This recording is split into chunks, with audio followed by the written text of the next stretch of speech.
story time de ce chef traditionnel ou l'amido que j'ai rencontré hier au Palais de l'Unité et qui m'a enseigné c'est quoi la sagesse et qui m'a montré qu'il milite pour la valorisation de la femme.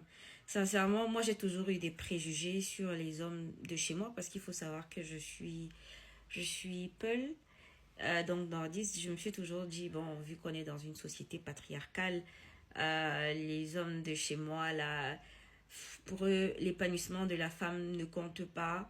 Et j'étais surprise de rencontrer un chef traditionnel qui est un intellectuel et pour qui c'est très important.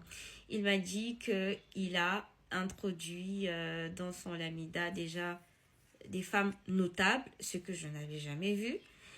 Il m'a dit que c'était très difficile d'intégrer cela, mais il se dit pourquoi on a des mamans qui sont des grandes conseillères, des grandes sœurs qui sont des conseillères, des épouses, et pourquoi on ne peut pas introduire les femmes dans la prise de décision pour, je sais pas, pour la communauté.